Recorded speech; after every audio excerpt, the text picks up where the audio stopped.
और अभी भी एक शादी के कार्यक्रम में मैं शामिल हो रहा हूं।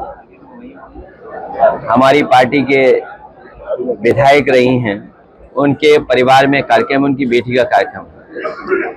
इसके बाद हमारे पार्टी के एटा के जिलाध्यक्ष, उनके पारिवारिक कार्यक्रम में मैं नहीं पहुंच पाया था। अलीगढ़ में उनका घर है, इसलिए मैं उनसे मिलकर के, परिवार के लोगों को मिलकर के आशीर्वाद देकर के जाऊंगा। इससे पहले आपको याद होगा, हमारी पार्टी के विधायक, पूर्व विधायक, उनसे भी मुझे मिलने का मौका मिला था। तो मुझे खुशी है इस बहाने कि बहुत सारे कार्यकर्ताओं से मिलने का मौका मिल जाता है, और आप जैसे हमारे पत्रकार साथी, इनसे भी संपर्क हो जाता है, अपनी बात कहने का मौका मिलता है। जहां तक जो राजनीतिक परिस्थितियां हैं, भारतीय जनता पार्टी का जो रास्ता है वो नफरत भरा है।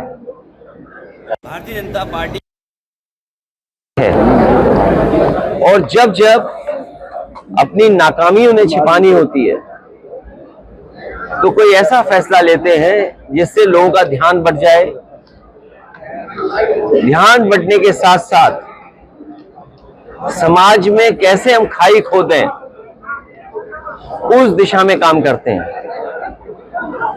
लोकतंत्र को और संविधान को, और बाबा साहब भीमराव अम्बेडकर जी का दिया हुआ संविधान, समय समय पर ये उसको नहीं मानते हैं, उसकी कोई परवाह नहीं करते हैं।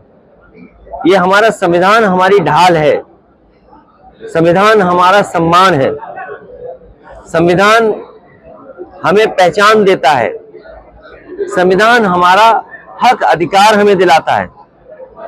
उस संविधान पे समय समय पर भारतीय जनता पार्टी चोट पहुंचाती है, और कानून व्यवस्था की तो पोल आज खुल गई। आज कानून व्यवस्था की पोल इसलिए खुल गई कि मुख्यमंत्री जी को साइडलाइन कर दिया गया, और अधिकारियों से ये जानकारी ली गई कि आखिरकार उस घटना में कितने दोषी पकड़े गए हैं। आपसे बेहतर कौन जानता होगा कि उत्तर प्रदेश की कानून व्यवस्था क्या है। जो आंकड़े उत्तर प्रदेश सरकार के बताते हैं, सबसे ज्यादा महिलाएं असुरक्षित हैं, बेटियां असुरक्षित हैं, अन्याय हो रहा है, भेदभाव हो रहा है, और पार्टी देख करके भेदभाव हो रहा है, जाति देख करके भेदभाव हो रहा है, और अपनी बात को मनवाने के लिए अगर झूठे भी मुकदमे लगाने पड़े तो वो मुकदमे झूठे लगाए जा रहे हैं। और विपक्ष को कैसे कमजोर किया जाए, कैसे दबाया जाए, लगातार सरकार कर रही है। और इधर तो हमने क्या देखा, अर्थव्यवस्था का खेल। जो लोग विश्व गुरु बनना चाहते थे, जो दुनिया को लीड करना चाहते थे, भारतीय जनता पार्टी जो जुमले समय समय पर बताती थी कि हम दुनिया की तीसरी और चौथी अर्थव्यवस्था बन गए, आज महंगाई कहां पहुंच गई है। महंगाई बढ़ती चली जा रही है, बेरोजगारी बढ़ती चली जा रही है, सरकारी नौकरियां नहीं है, किसान की आय दोगुनी होनी थी वो दोगुनी नहीं कर पा रहे हैं। और जो लोग कहते थे हम आलू खरीद लेंगे, किसान की पैदावार को सही कीमत दे देंगे, इन्होंने साठगांठ कर ली उद्योगपतियों से, बड़े बड़े कारोबारियों से साठगांठ कर करके हमारे किसान का गेहूं को जो कीमत मिलनी चाहिए वो भी ये उपलब्ध नहीं करा पा रहे। और क्या सीमा बांध रहे हैं, सीमा ये बांध रहे हैं कि इससे ज्यादा प्राइवेट के लोग भी नहीं खरीद सकते गेहूं। जो अगर कंपटीशन होता कहीं, जो बाजार का कंपटीशन है, इसीलिए तो ये काले कानून ला रहे थे, यही तो तर्क दे रहे थे कि बाजार का कंपटीशन होगा तो किसान को ज्यादा लाभ पहुंचेगा। लेकिन आज जब गेहूं की कीमत सही मिल सकती थी किसान को, ये पाबंदी लगा रहे हैं कि किसान को सही कीमत ना मिले गेहूं की। पीछे से बड़ी बड़ी कंपनियों को पूरा गेहूं खरीदवा दे रहे हैं, और अभी जो बारिश हुई है, जो आंधी तूफान आया है, जो नुकसान हुआ है, उसकी भरपाई सरकार करने के लिए तैयार नहीं है। इसलिए ये सरकार का जाना तय है। जहां हम लोग खड़े हैं, इससे बहुत दूर नहीं, हम और आप लोग तब भी मिले होंगे जब तोशिबा कंपनी का हरदुआगंज में प्लांट लगवाया गया था, उसकी बिजली बनने लगी है, उत्पादन ज्यादा है, लेकिन बिजली की कीमत क्या है आज? बिजली की कीमत कितनी देनी पड़ रही है? न केवल शहरी लोगों को देनी पड़ रही है, बल्कि गांव के लोगों को भी दिक्कत का सामना करना पड़ रहा है। और ये जीएसटी का जो कानून लाए थे, ये बताते थे कि जीएसटी से हमारा व्यापार बढ़ेगा, लेकिन जीएसटी ने हमारे व्यापार को बर्बाद कर दिया, उलझा दिया। जो लाभ मिलना चाहिए था वो लाभ भी सरकार नहीं व्यापारियों को दे पा रही है। ये बात तो आपसे बेहतर कौन जानेगा। और हमारे चैनल भाई लोग हैं, जब से कोविड गया है तब से इनका भी वेतन किसी का नहीं बढ़ा। आपका प्रोग्राम चल रहा है, आओ गले मिले। उनको लेकर लगातार सियासत हो रही है, विरोध प्रदर्शन। आगरा में पुलिस ने बाकायदा डंडे खरीदे हैं, क्या कहेंगे आप? नहीं, रामजिया सुमन जी ने जो कुछ कहा, उसके बाद राज्यसभा के रिकॉर्ड से वो बात हटा दी गई। जिस समय कोई बात रिकॉर्ड से हटा दी जाती है, उसी समय बात खत्म हो जाती है। लेकिन भारतीय जनता पार्टी का भरोसा तानाशाही पर है। हिटलर ने कभी ट्रूपर्स बनाए थे, अपने पॉलिटिकल वर्कर्स को पुलिस की वर्दी पहना करके वो जो चाहता था वो हिटलर करवाता था। ये जो सेनाएं दिखाई दे रही हैं, ये मुख्यमंत्री जी के इशारे पर सेनाएं हैं, और ये जो कुछ हो रहा है ये सब कुछ सरकार के इशारे पर हो रहा है, और संविधान ही हमारी ढाल है। मैं तो इतना ही कहूंगा, क्योंकि आज प्रधानमंत्री जी बनारस में हैं और मुख्यमंत्री जी भी बनारस में हैं।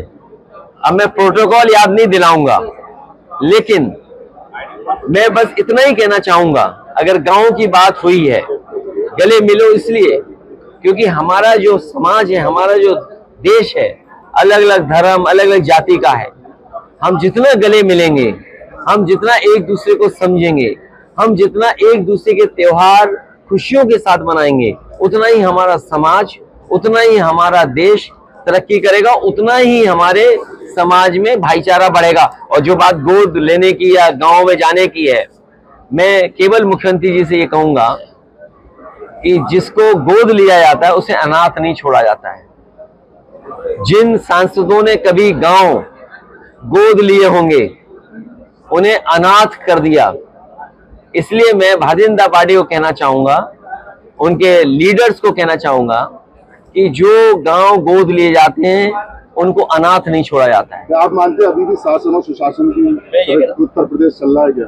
अध्यक्ष जी, सुरक्षा और सुशासन का जो मुद्दा था भाजपा सरकार का, क्या आप भी आज भी वो योगी सरकार की ताकत मानते हैं आप? मैं न मानूं।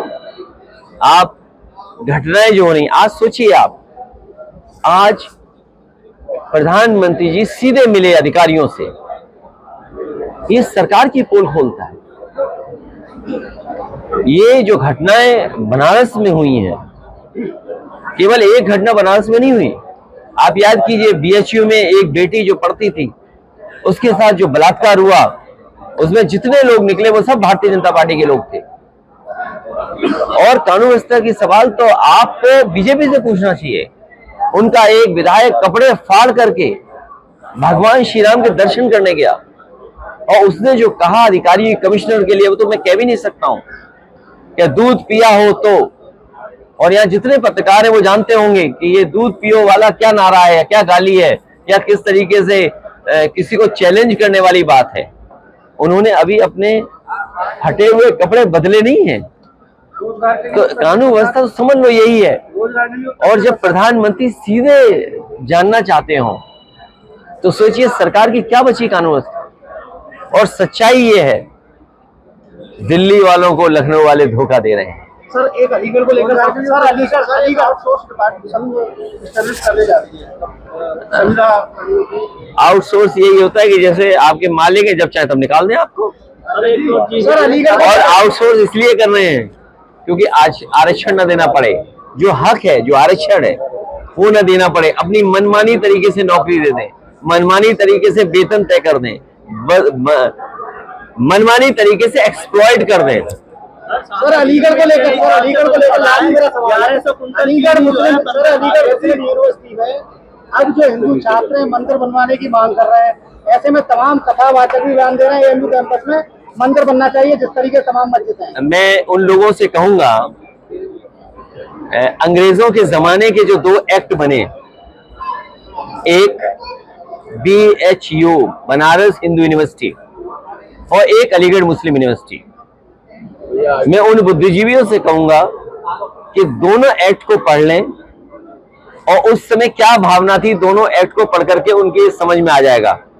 क्योंकि आजकल अगर ये आज के माहौल में कुछ चीजों को देखेंगे तो उन्हें कुछ समझ में नहीं आएगा। आज अभी आप छात्रा से भी मिले थे, उन्हीं की परीक्षाएं दे भाई, मुझे दुख है इस बात का, उस बेटी से मिला। आप में से कई लोगों ने खबर चलाई, कई चैनलों में खबर चली कि उसके पहनावे को लेकर के उसे परीक्षा नहीं लिख पा रही है बेचारी, सर्टिफिकेट नहीं मिल रहा है। इससे बड़ा अनकॉन्स्टिट्यूशनल काम क्या हो सकता है? तभी हमने कहा कि संविधान हमारी ढाल है और ये सरकार और सरकार के अधिकारी संविधान को नहीं मान सकते। इससे बड़ा उदाहरण क्या हो सकता है कि जो कानून, जो संविधान हमें व्यवस्था देता है, जिस संविधान की वजह से हमें हक सम्मान मिल रहा है, वो हमें अधिकारी दे ही नहीं रहे सम्मान। अगर उसका भविष्य अंधकार में जा रहा है तो उसके लिए भारतीय जनता पार्टी की सरकार दोषी है, यहाँ के अधिकारी दोषी हैं कि जिसकी वजह से उसका भविष्य अंधकार में जा रहा है। वक्फ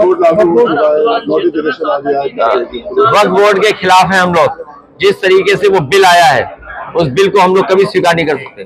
भारतीय जनता पार्टी के बिल को हम कभी स्वीकार नहीं कर सकते।